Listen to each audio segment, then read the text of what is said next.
The Kenya Integrated Election Management System.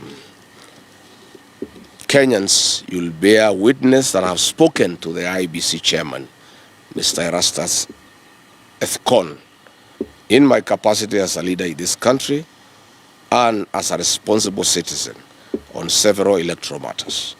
I have advised him that IEBC has had image and trust issues, and the people of Kenya for a long time know that. I've taken the trouble further and reminded him of the 2007/2008 inactions and actions of the then ECK, Electoral Commission of Kenya, and the resultant chaos and mayhem in the country. Bwana Ethekon knows how controversial his appointment was and to whom he pays his allegiance to. Nevertheless, the country has 55 million Kenyans. Mr. Ethekon has a choice to make: stand with Kenyans, the 55 million of them, or choose to burn this country. He lives around and he knows the people of Kenya. From the outset, Kenyans hold the view that his commission and himself are an appendage of William Ruto. And they are biased and do so to serve his political playbook. He has not spoken to this matter, and he will not, and you all know why. Mr. Ethekon is well aware that when he was named as IEBC chairman, he lived in a rented apartment. Mr. Kimani Ichung'wah, the leader of majority, told a group of public officials that they procured a house for Mr. Ethekon in Karen at 200 million shillings. Mr. Ethekon is yet to respond to this matter. You are aware that on 11th August 2026, tender reference number IBC/OIT/01/2026-2027 for the supply, delivery, installation, testing, commissioning, support and maintenance of the Integrated Elections Management System, hardware, equipment and accessories was advertised and is to close on September 1st, 2026 at 10 a.m. You are all aware that Kenyans do not know is that the tender process and the result has already been preconceived and is awaiting rubber stamping to Miru, M-I-R-U, Systems Company Limited of South Korea. Mr. Chairman Ethekon, it is within your knowledge and mischief that what is actually happening is a mundane public relations exercise to manage the other bidders and 55 million Kenyans. Mr. Chairman, you are aware that to facilitate this activity, IEBC commissioners fired the procurement manager in IEBC and installed a puppet to manage this tender. Mr. Chairman and your Vice Chairman, Fahima, Araphat, Abdallah, have been compromised as the drivers of this tender process against the concurrence and the wishes of the other commissioners. Mr. Chairman, this is not the first time I'm raising an alarm on your Vice Chairperson. You will recall that during the by-elections in Magarini last year, this same Vice Chairperson was largely involved in the malpractices, and I made the matter public. You did nothing about it. This confirms that she was holding your brief and that you are the appointing authority. Mr. Chairman, with your concurrence, the PS for Interior, Remo Domolo, the PS for Immigration and Citizen Affairs, Mr. Belio Kipsang, have held meetings with Miru System Company Limited of South Korea. They are in the process of giving to the company access to the country's voter registration database for integration purposes. But Kenyans are asking, who is Miru System Company Limited? This is a South Korean company with a very bad history of rigging elections across the world. Their global failures are well documented, having faced allegations of faulty technology in Argentina, Philippines, and the DRC, where they deploy their equipment and technology. In 2018, Miru Systems Company Limited supplied BVR kits to the Democratic Republic of Congo. Reports show that they delivered the election equipment 6 months late. Following the controversy, the South Korean government publicly distanced itself from this company. In the Democratic Republic of Congo, in 2023, election observers reported that up to 45% of polling stations experienced equipment malfunctions, and this potentially excluded 17 million Congolese from voting. Again in Congo, illegible voters' cards were used and actual voters were removed from the roll of voters. Following Congo's 2018 and 2023 polls, the U.S. Treasury Department placed election commissions, then President and 2 of his deputies under sanctions for undermining the democratic process of institutions. In 2024, in the Philippines, the mock elections conducted using Miru's technology encountered fatal flaws. Many organizations, especially human rights groups, rejected Miru's explanations, pointing to unresolved security and reliability issues. It is beyond discussions that Kenya would ever even imagine having such a vendor for our 2027 general elections. During the October 2024 parliamentary elections in Iraq's Kurdistan region, election monitors claimed that voting machines in up to 70 to 75% of stations malfunctioned by failing to properly record and transmit results. Iraq's Board of Supreme Audit raised red flags and warned the Election Commission about systems' credibility just days before the vote.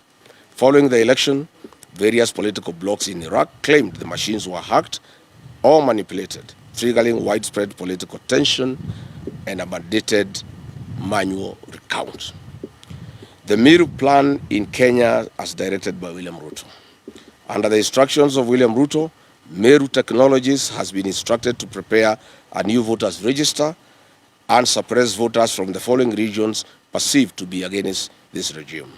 1, Western Kenya; 2, Nyanza region, but in Kisii and Nyamira counties; 3, the Mount Kenya region; 4, Lower Eastern; 5, Nairobi; 6, Taveta and Namu; 5, Rift Valley in Nakuru, Laikipia, Kajiado, and Narok. We appeal to our development partners and embassies accredited to the Republic of Kenya to take note of this threat to Kenya's electoral democracy. The company should be banned and never allowed to manage any election or supply its equipment and technology to this country.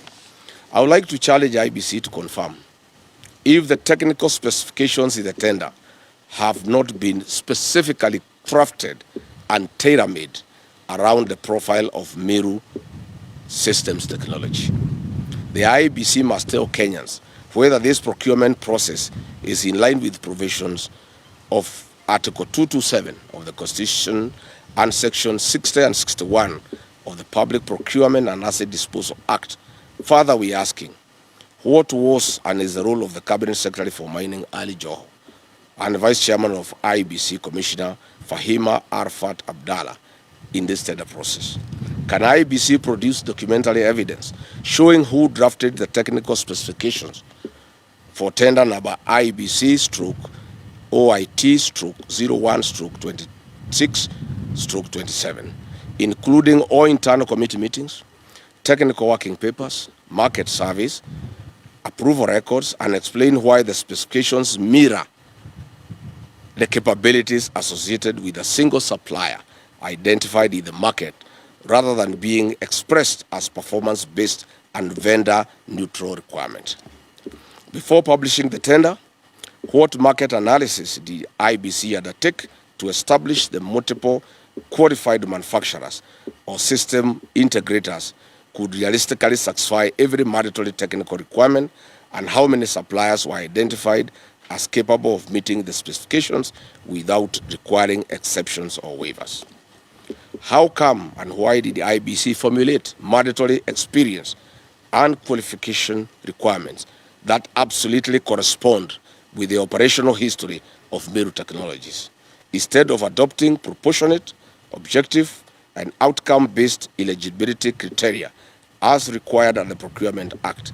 And what technical justification exists for each restrictive qualification? What a clever coincidence, Mr. Ethicon.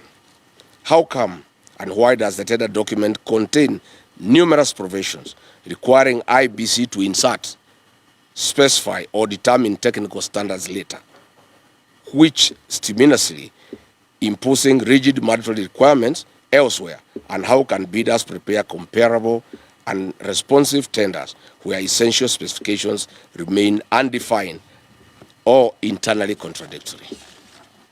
Why did the IEBC require a tender security of 30 million shillings while failing to disclose sufficient information regarding the quantities, commercial scope, estimated procurement value, or the budgetary basis necessary to demonstrate compliance with Section 61 of PPADA, and how are bidders expected to assess commercial risk under those circumstances? Finally, given that the Constitution requires procurement to be fair, equitable, transparent, competitive, and cost-effective, what safeguards did IEBC implement during the drafting stage to ensure that no manufacturer's proprietary, architecture, certification profile, or product ecosystem, including that associated with the Miru systems, was embedded into the mandatory specifications in a manner that excluded otherwise qualified competitors? Kenyans should also be made aware that William Ruto's captured parliament has deliberately delayed the passing of the Elections Amendment Bill 2024 that contains provisions that touch on technology. Specifically, the bill proposes that the supplier of KIMS technology must grant IEBC intellectual property rights and ownership over the system. Senate passed the bill, but it has been pending in the National Assembly. We all know why.